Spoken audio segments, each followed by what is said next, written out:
We'll be talking from Proverbs chapter 1 today. If you've been watching the news this week, you know that Texas went for days without power, without water. You know of many people who have passed away. An 11-year-old child actually died of hypothermia under a pile of blankets in a mobile home. I have friends in Texas who have told me that they did not have power. They were basically... One of my friends had found a shopping cart that had been like out in the abandoned. They turned it over inside their fireplace and made a grill out of it to cook food on. We see crazy things happening within Congress. We see all sorts of executive orders. We see... Anybody here feel that the country's in okay shape? Anybody? Is there one person that will say, I think we're going in the right direction? Anybody here that say, I think we're okay?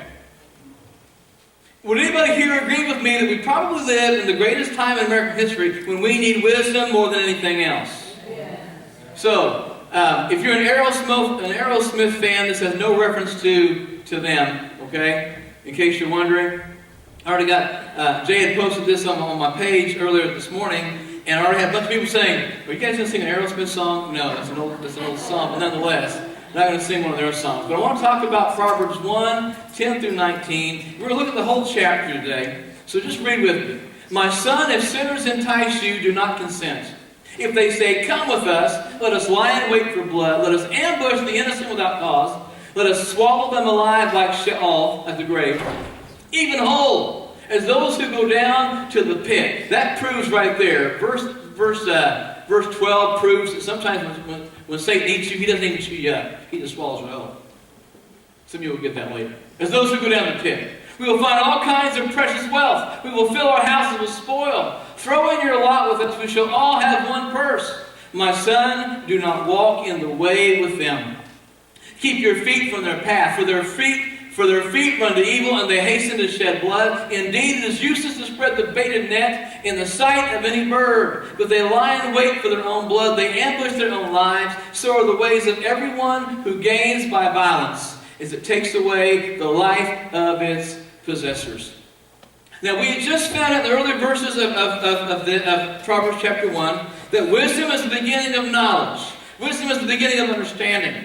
And Solomon tells us to seek wisdom out as more than anything else that we can find in our lives. And so we have to deal with the if and then. How many know what the if-then contract is? If you do this, then I will do that. If you will repent, serve me, I will heal their land, I'll forgive your sins, I'll do all these things. Okay? Do you realize how many times the words if, then, that contract, that agreement happens in Scripture? It happens a whole lot, especially the Old Testament. But we got to deal with those things. Because we live in a world of consequences, especially in the if-then world of God's ways. And God's the one that basically said, if you will live like this, I will bless.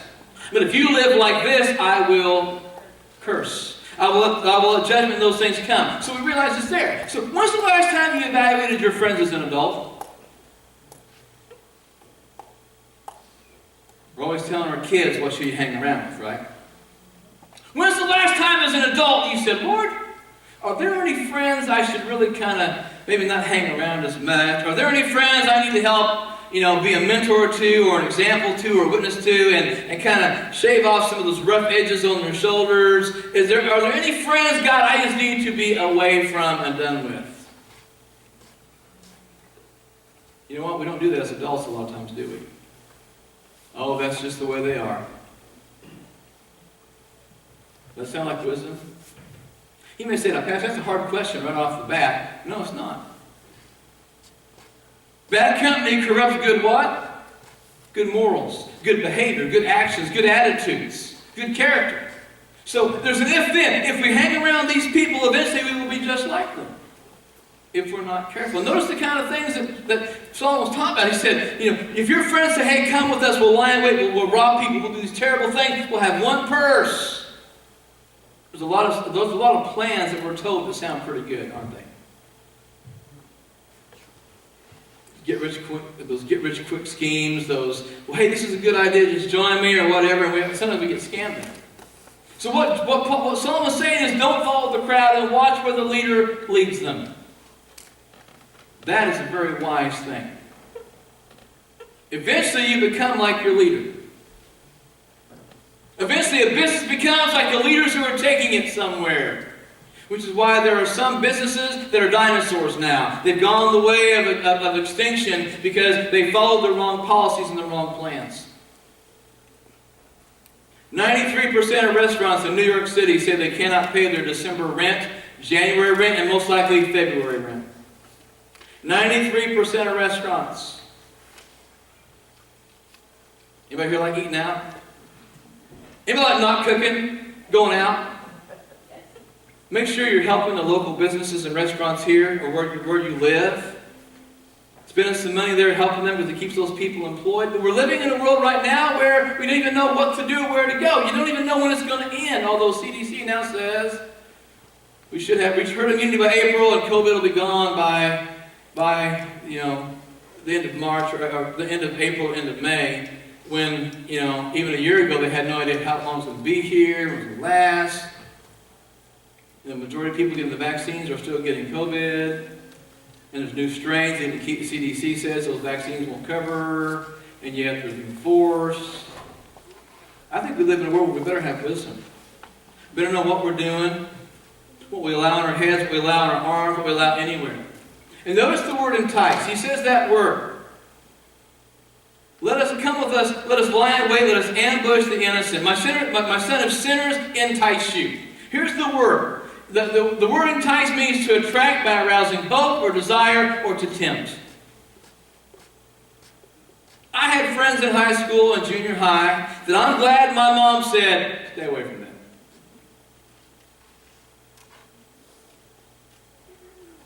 How many had someone tell you to stay away from somebody when you were younger?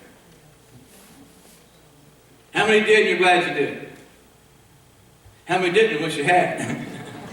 Okay? Because we understand that those things can happen. And he's talking about when, and look,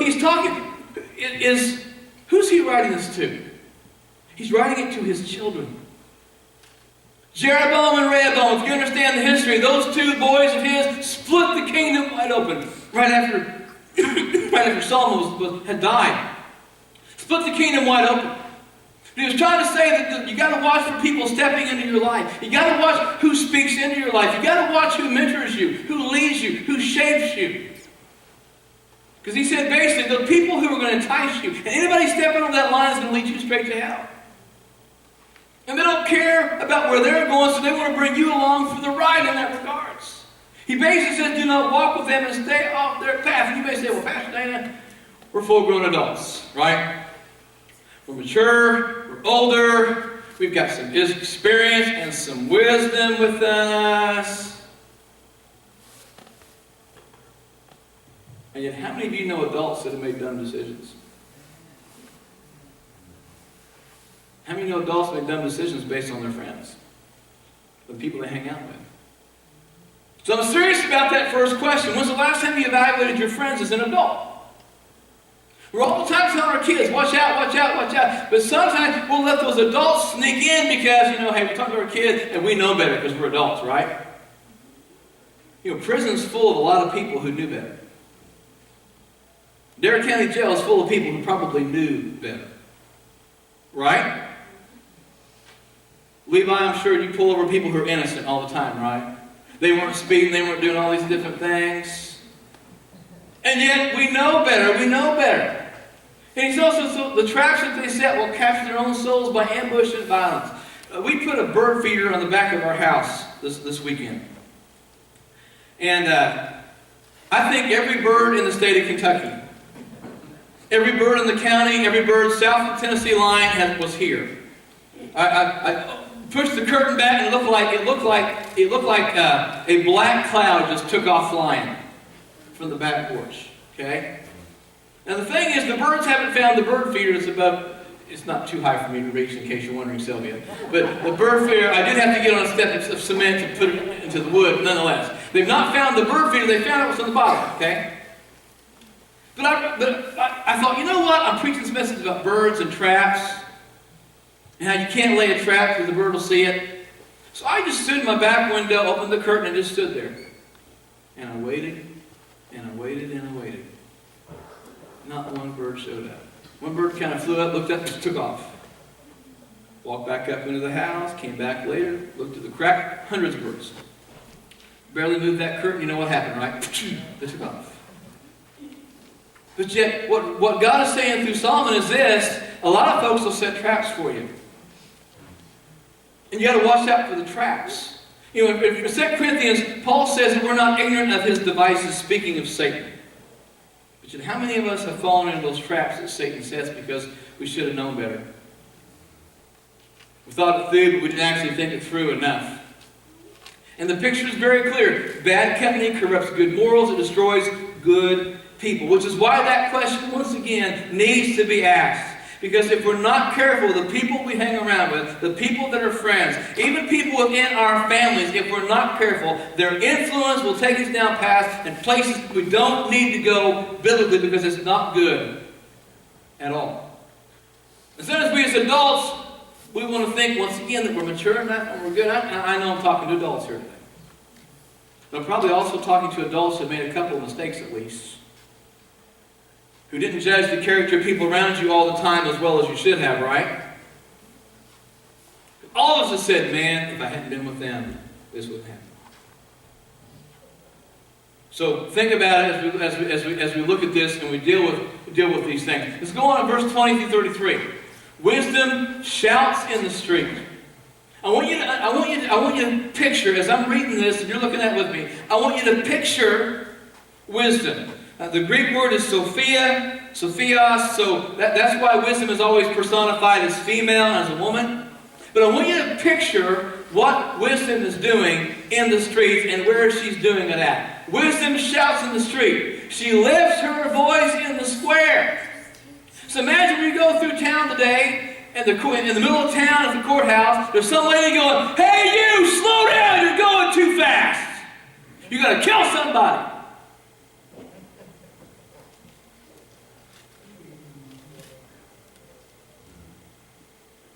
That's what wisdom does. And she shouts. You cannot miss wisdom. It's loud enough everybody hears and everybody knows. She cries at the head of the noisy streets. She cries out.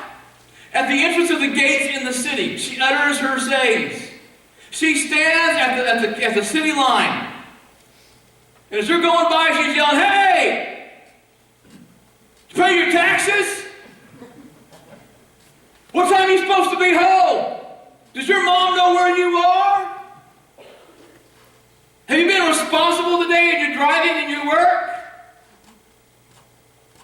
Been honest with everybody?" See, that's what wisdom does. At the city gates, at the town line, she's there. How long, O naive ones, will you love being simple-minded, and scoffers delight themselves in scoffing, and fools hate knowledge? Turn to my reproof. Behold, I will pour out my spirit on you. I will make my words known to you, because I called you, and you refused. See, wisdom can also be denied. I stretched out my hand, and no one paid attention. In other words, that's when God says, "Don't want to hear it." And sometimes wisdom does that to you because you've not listened to her before. And you neglected all my counsel, did not want my reproof. I will also laugh at your calamity. Most of you understand that calamity is a bad thing, right? Calamity is like when you miss a stop sign and go over a cliff. Wisdom is saying, "I'm going to laugh at you when you miss that stop sign. I will mock you when your dread comes. When your dread comes like a storm and your calamity comes like a whirlwind, when distress and anguish come upon you, then they will call on me." Remember what he was talking about earlier, son. "My son, do not let sinners entice you. Don't follow their path, because if you do, this is how I'm going to respond. Then they will call on me and I will not answer. They will seek me diligently, but they will not find me. Because they hated knowledge and did not choose the fear of the Lord. They would not accept my counsel. They spurned all my reproof. So they shall eat of the fruit of their own way and be satiated with their own devices. For the waywardness of the naive will kill them, and the complacency of fools will destroy them." And there is hope. This last verse is hope. "But he who listens to me shall live securely and be at ease from the dread of evil. I can stop this message right now and say, who here wants to be wise? Come to the altar and we'll pray for you, all right? I can stop it right now, but based on what we're looking at and understanding, we've got to go a little further. Here's some other mistakes you don't want to make. Once again, wisdom shouts. Most of the time, if you say, I didn't know, you actually probably did. I remember sitting in a class with Miss Agnes Sloan in junior English at Shakamak High School. And she had been passing out some papers, and some students had done some things. We were grading each other's papers or whatever. And she asked for some homework to be turned in. And these 4 students said, oh, well, we already turned it in. Show me your folders. Couldn't find it. Maybe it's in my locker. It's not in your locker. It's supposed to be here. Why is it not in your folder? Now, Mrs. Stone, are you telling us we didn't do this? Yes, I am, because I know you're my student. I've had you in class for 2 months. You don't do a thing. I'm going to fail you. You can't do that. My paper's in my locker. Then go get it. You've got 3 minutes. Go now. The kid just sat there. That's what I thought. We'll give you another effort lying to me. Miss Sloan was, she was pretty pernicious. She was very, very strong with you. When you walked into class, you sat down, you got to work, you did not mess with her. She grew up in a time when you could teach, you could use a ruler. The 3-foot ones, like a half-inch thick. The ones that when they came down would let you break bones in your hands. And scare the living daylights 3 doors down in the room because they heard Miss Sloan's ruler hit the table. I was appreciative of her, but when you were in her class, she made you learn English. She expected excellence, and nobody got out of there alive without doing their best. And pretty soon, for the rest of the semester, those 4 students, they always had their homework turned in on time. No issues, no problem. There were parents who were afraid to deal with Mrs. Sloan because they'd had her in class. They knew how she was.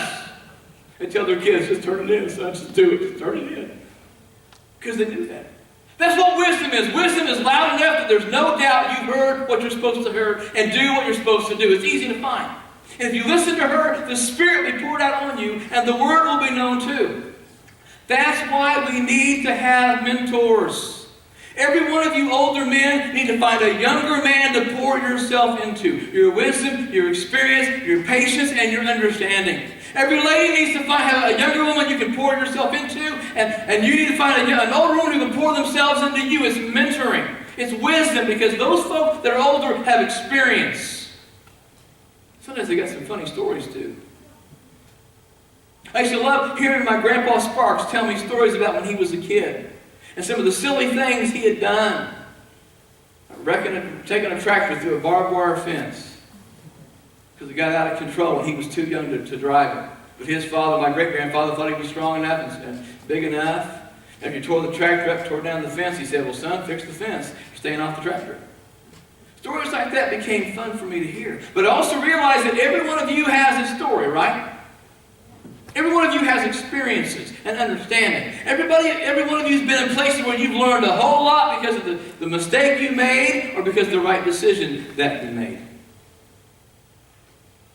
My dad had for several years, my dad had a store in Terre Haute, Indiana. And some people had broken into his store, so my dad got a security dog. He got one of the meanest Doberman pinschers, and that was when they were the security dogs over German Shepherds, about the early 70s. And my dad, he went to the guy and he said, I want the meanest Doberman pinscher you've got. Now, me and my brother, we always loved dogs. We ended up with that dog. His name was Hot Dog, okay? And the reason we called him Hot Dog was because the way that my brother and I got close to him was we fed him hot dogs. We started by throwing them to him, then we'd get close to the cage and go through, and then we'd open the door and put it through and hope our hands didn't get chewed off, you know. But one morning, the phone rings, about 4 in the morning, it's the Terre Haute police, and they call my dad and say, hey, Mr. Coverstone, there's somebody in your building and they're hollering for help. And we don't want to go in, so my dad gets up. My dad was Mr. 45 miles an hour everywhere you go, okay? So vacations were horrible. It took us forever to get there. My dad made it to Terre Haute in about 20 minutes, okay? We walk in the door, the police are there with him, and we walk in, and we hear this guy going, "Help me! Help me! Help me!" And laying on his back is this man who was going, "Help me!" And standing over him with his mouth on his throat like this was Hot Dog. And Hot Dog had been going, he would bite down and let up, bite down and let up. This guy thinks his throat's going to get ripped off, okay? And I remember walking in and thinking, that dog's got a man by the throat. The police come in, my dad walks up, gave him the command. The dog let go and sat down, but kept his eyes on that man. He had little trickles of blood running down his throat. He was sweating like crazy. The man had actually wet himself, okay? It was a scary situation. And I was probably 8 or 9 at the time. But I remember the officer saying, "Young man," it was a young guy, he said, "Young man, you're in trouble, you know that?" He said, "I knew it the minute I heard the dog." Well, later on we found out that guy knew my dad had a dog. We didn't know my dad let that dog loose that night in the whole store. He came in to case the store, realized where the cage area was, where the dog spent the night, and thought that Mr. Coverstone just set that dog in the cage all night long. Well, he found out a whole lot different way. Now, my dad did not press charges. He said, "I'll tell you what, young man, you're going to fix the door you kicked in." Give that guy a job. Dad gave that guy a job until the store closed. Got to know that guy. And this young man who had a hard background, a hard past, had some drug involvement, and he was an alcoholic, my dad began to work on that guy, began to try to help him out. Got broke into my dad's store. Gave him a chance. My joke when the guy came, "Hey, you want to feed Hot Dog?" He did stay a long ways away from the dog. It took that dog about a month before he was like, "Okay, he's supposed to be here now." But in other words, he learned the lesson. If you listen to wisdom, you won't be face down on the ground with a dog's throat around your mouth or your throat, because you do what you're supposed to do. You want to keep your head together.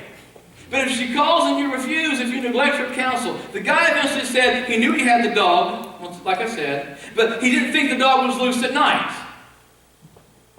He could have very easily said to my mom and dad, "Hey man, you let that dog loose at night?" And my dad would have said, "Nope." My dad would always say, and I'm not kidding you, my dad would say, "Break in and find out." That guy broke in and found out. He didn't listen to wisdom, he didn't listen to what my dad had said. But so often we forget to listen to the counsel of wisdom that's being given to us by people who care. So when someone comes up and says, "Hey, I've noticed something I just need to share. I've got a concern about something you're doing."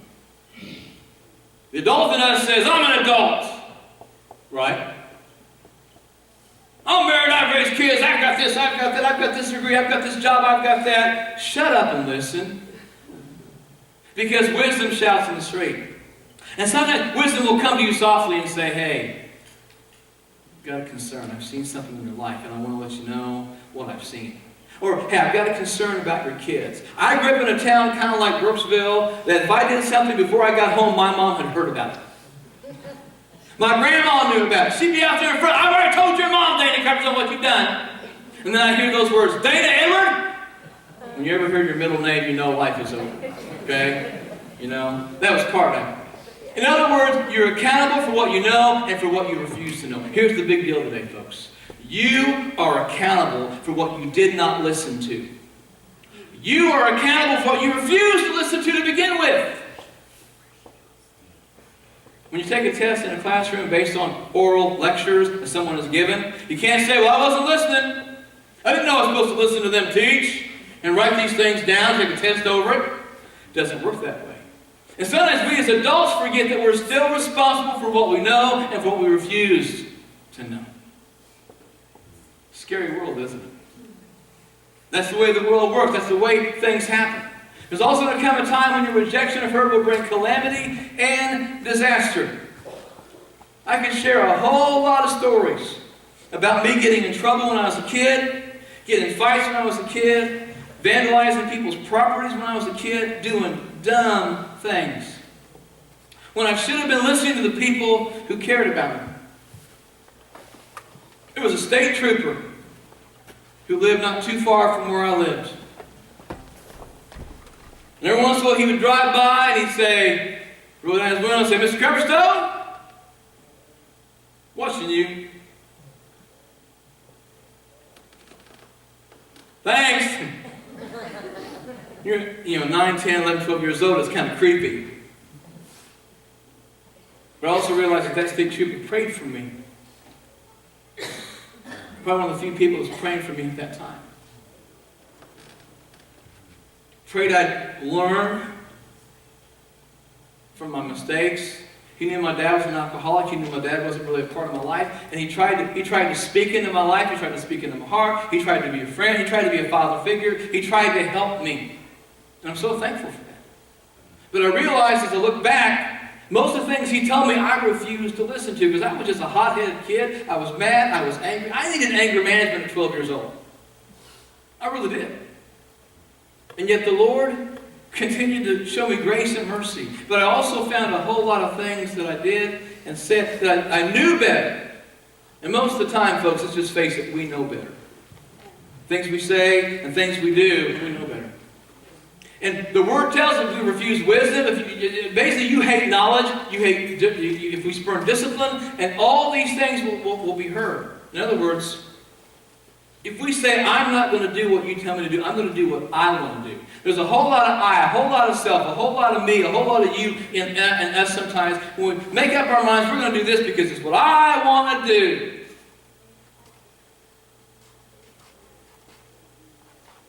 Had a chance to go to an engineering school.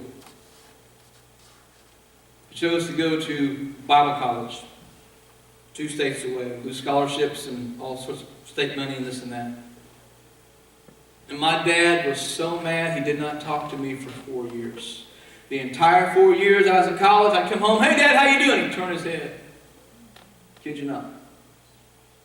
Hey Dad, going back to Missouri. Turn the game up louder.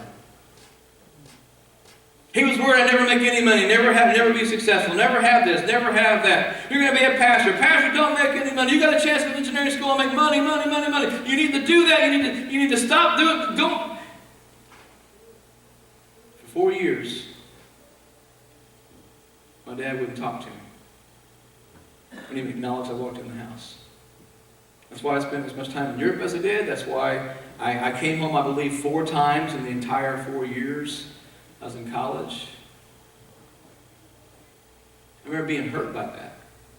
Trying to follow God's will, trying to hear God's voice. And don't think, there were times when the finances weren't very good for me as a student. I was working 35, 40 hours a week, going to school full time. And there were times when I could hear my dad saying, you had scholarships, you had this, you're a fool. And my dad said, you're a fool to waste all that and go to Bible college. I understand how words can hurt. And I understand how sometimes going against the conventional wisdom your family has and following God's plan and God's will and God's purpose can cause all sorts of interesting things and words to be spoken because you're going down the path that God wants you to go.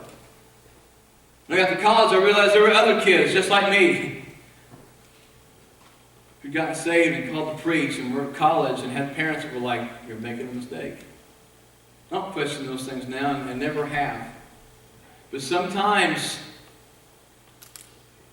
you're going to have to do things that don't make sense to everybody else. And if you've spurned wisdom and you've spurned knowledge and you hate discipline, you're not going to hear the voice of wisdom shouting to you or speaking to you kindly and softly. The question here and the problem here is it says you'll eat the fruit of your own labor, which has no value or reward.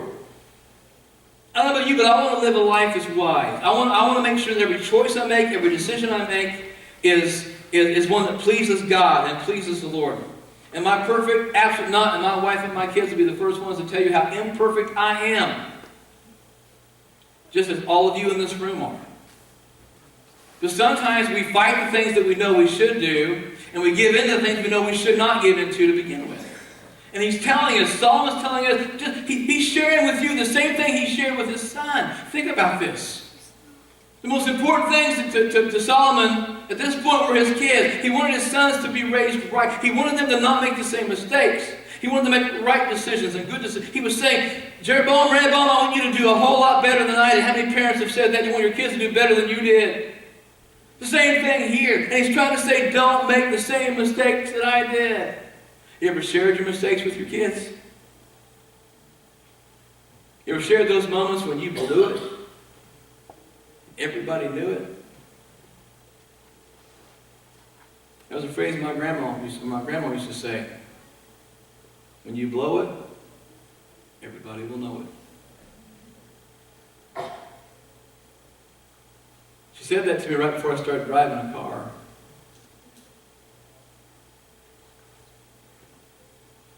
If you drive like that idiot down the street, I'll know. You run a stop sign, I'll know. I don't know how she did, but she did. Okay, I'm just going to say, this is wisdom every young person here needs to know. There's a network of old ladies in America that can connect with information and knowledge that nobody else can. I don't know if it's because you've got a scanner or what. Sheriff in Greene County, Indiana used to say, there's a place out there called Scannerland. But my grandma, without internet, without cell phones, without Bluetooth or anything, would know where I was, who was with what I did, and how bad it was when it happened. Sometimes I got home from school one day, getting ready to go to Hardee's and Linda for my job, and my grandma walks out to the car and she says, I heard you drove a little fast coming home today. I'm not even out the door. She's right there by the window. She's not going to move it. I'm going to bump her with the door, so I roll the window down. I heard you drove a little fast coming home today. I knew where I parked the parking lot to school. I know the road I went to get home the fastest way. There's maybe 20 homes along the whole way. Well, Grandma, who told you? Not telling. Slow down. Well, Grandma, I got to go to work. Drive safe on the way. Or, oh, no, you didn't. That's my grandma, okay? Loved her to death. But he's saying this, you'll eat the fruit of your own labor, which has no value or reward. I want to live a life that makes a difference in somebody else's life. In my wife and my kids. I want to make a difference in those that watch me and see me. And he's saying here that not listening will kill your future, will destroy you with folly and complacency. And sometimes even we as adults make decisions that are not good decisions. Which is why we need others to pray with us and be accountable in that regards. But she says this, but if you hear her and you listen, you will live securely in a way that avoids someone or something being harmed by risk, danger, or threat. In this day and age, right here, right now, today, I'm telling you, we better start walking in absolute wisdom and understanding. Because things are going to continue to get worse. Economically, you know why Bitcoin is so high right now? I can tell you exactly why. Because the dollar is being devalued. Anyone want to challenge me on that? It's basic economics. How can something go from $100 a bit to $50,000 in about 7 or 8 months? Why are there city managers and mayors in Florida saying, hey, we're looking for new employees, we'll pay you in Bitcoin? You know, there's about 13 or 14 different states that are trying to build up their gold and silver background. Why? Because they want to make sure that the dollar is backed by something.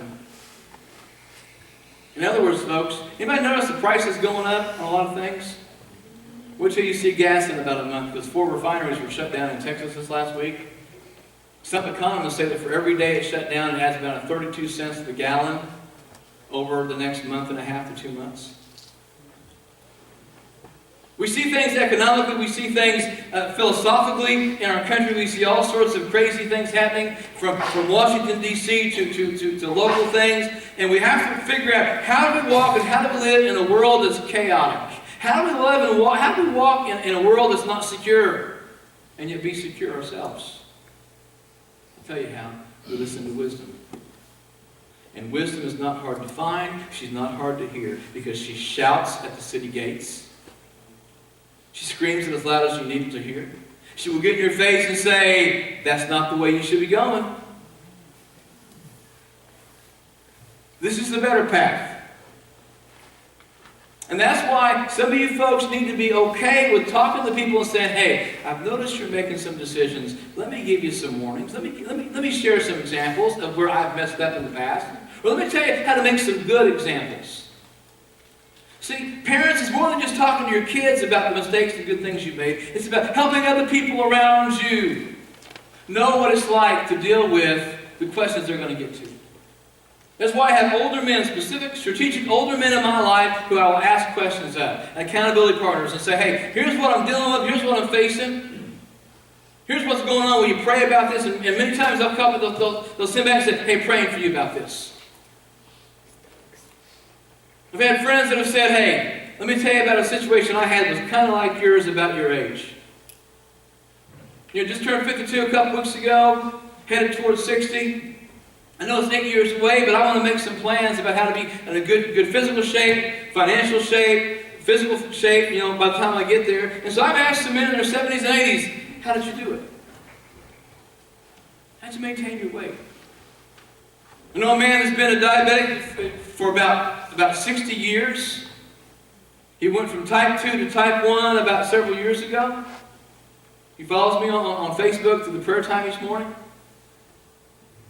I've been talking to him and saying, okay, how do you handle your insulin? How do you do this at your age now? How does age impact? When you were in your 50s, how did you do this? It's better than having a doctor.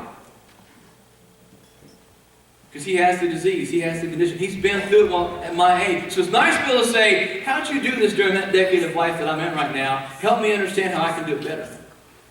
And I'm thankful the man will share those things with me.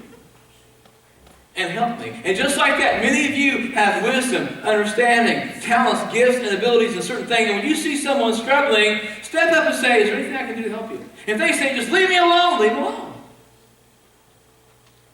But I promise you, someone's going to say, hey, I appreciate that. I need that. I need to know what you know. So he goes on to say, if we hear her and listen, we'll also be at ease from the dread of evil. Anybody here know what dread is? Dread is that sense that it's all about to fall apart. I'm not talking when the cliff is 30 feet away and you're going 120 miles an hour. You ever sat in the doctor's office filled with dread about what they might tell you? It's probably what? 12, 13 years ago, Jan, when I had the throat issue. I was getting choked at Terre Haute, like I did here several years ago, and went to the doctor, and they did some blood work, and I went back to the office, and they called me and said, we need you to come in right now. We've got some concerns. We're going to do a scope, and I had to do that test where I drink something, and then they x-ray it going down.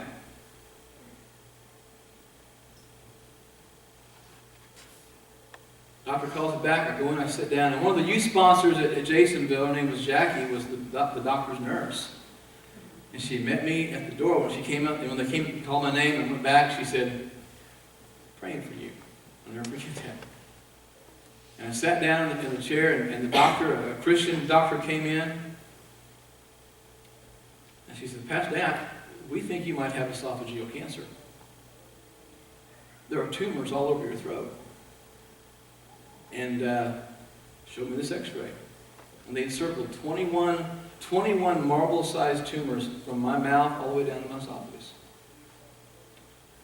And she said, we need to do an EGD, we need to get some things in there, we're going to scrape these things. And the church there called a 24-hour prayer meeting for me.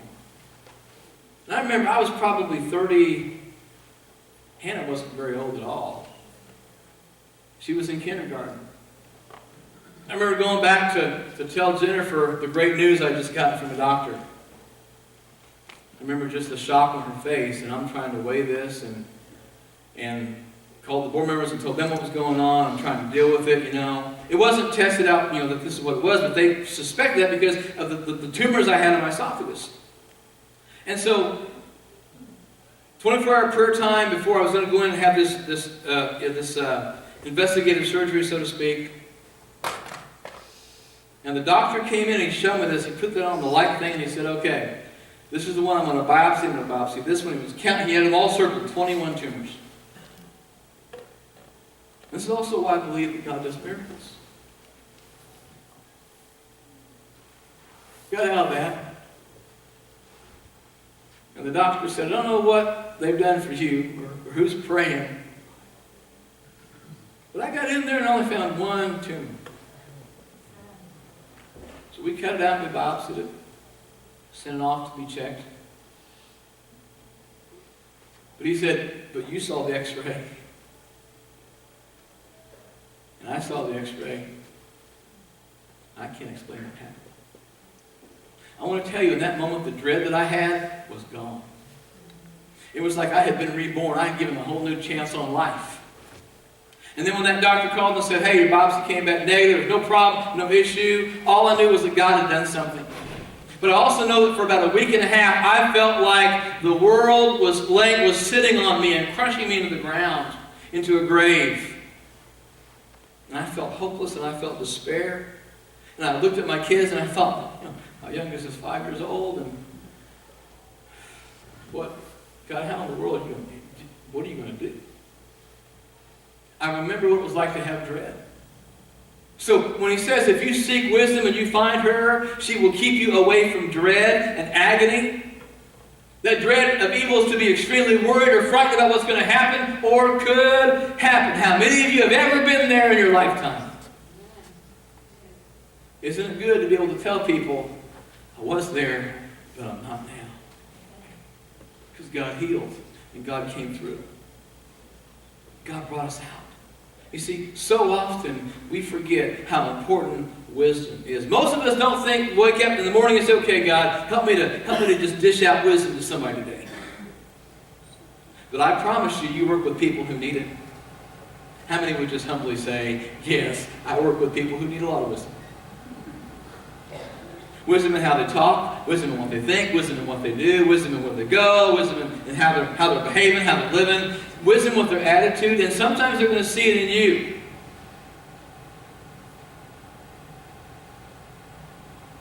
God expects you to share. God expects you to share your story. And not just about salvation and coming to Christ. He wants you to share your stories about the time when He gave you wisdom, He gave you direction, He gave you the right path to walk, and you did it. And because of that, God honored those things in your life.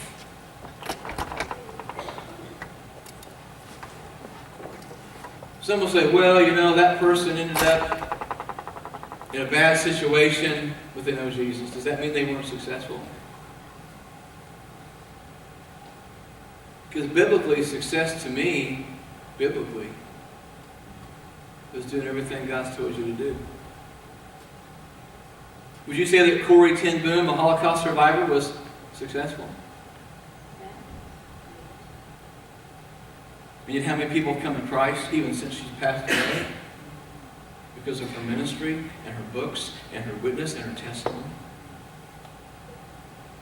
Every once in a while I will sit back and wonder, God, how much more will you do with my life if I were to die today that I won't see? There was a lady, her name was Mid Bender, and she lived in Terre Haute, was a part of the church there. I pastored, and I'd go down and see her and visit her. And she said, Pastor Dana, I'm praying for a healing revival in this community. I'm praying that God brings miracles, and I'm praying that even if I never see one miracle, I'm trusting God that one day He's going to pour out what He promised me He would pour out. And so she went to her grave praying every single morning for about 2 hours every day. God sent a healing revival to the community, even if I never see it. That wasn't just faith, folks. That was wisdom. A lot of other people who said, now, man, look, you just need to pray what God can use through you now. Do you think your prayers ever stop? I know grandparents that have prayed for their grandkids and said, God, even if I don't see it, save my grandkids. Do you think God will honor a prayer like that? Of course He will. When parents who on their deathbed grabbed their kids' hands and said, you need to be in heaven. I want to see you there someday. I'm going to expect to see you. Get your life straightened out. Think God can honor those type of statements and wisdom? Of course He can. Walking in wisdom is peace and security, and you know when you aren't. Most of us know when we're not walking in wisdom. Right? No one has to say, hey, you realize you're not between the lines when you parked? Hey, you realize you're not walking in wisdom? Oh, I'm good. I'm fine. Sometimes we treat it like that, don't we? But most of us know when we're not walking in wisdom. Why? Because of the Holy Spirit. You ever had God kind of pound on your chest? You say something, you're like, oh! Okay, I said that. And he does this, again, he goes, apologize. Okay, God, in a while. Now! The Holy Spirit talks to me like that. It's just like, hey, you can take care of this now. I will. No, do it now. Kind of like when your wife says, I want you to do something. How many men know what I'm talking about? Every hand should go up, guys. Come on. I need to know you're with me. I'm not alone up here. The whole point is, wisdom makes the world go round, and wisdom will make your life go better. So, literally, walk this way. Walk in wisdom. Every step. Make sure that you are pouring into somebody's life the things that you know. When you see somebody struggling, when you see some... back in Indiana, I knew a guy who would go to the juvenile center as a volunteer. He looked for those kids, those young guys and young girls who just gotten involved in drugs and got in trouble, ended up at the juvenile center. He knew the Lord. He never started with Jesus. He'd sit down and say, I was where you were 15 years ago. Here's my family story. Here's my history. Here's what happened. Here's the trouble I got into. Just like you're sitting here now, I was there 15 years ago. And he would tell them a story. And these kids would eat it up. Why? Because this man had been there. They understood. And this guy could now bring wisdom and help and encouragement to them and say, well, let me tell you how to get out. And he would always say to the kid, so ask me how to not be in here again. Ask me, young man, what I did. Ask me, young lady, what I did to get where I'm at today, which is not inside here and outside there where I can come in and go as I please, but you're stuck in here. What the man would do is he would share his story, and he would just distribute wisdom to these young people. He probably had one of the better rate, not the word I'm looking for. He had some of the better returns on his investment than most drug programs. Because when they got out, he'd talk to the parents and their families. He'd say, hey, I'm not related, but I was there, and I want to help your son, I want to help your daughter. What can I do? How can I help? You see, that's what I'm talking about. Find somebody that you can pour yourself into wisdom-wise. And find someone who will pour into you.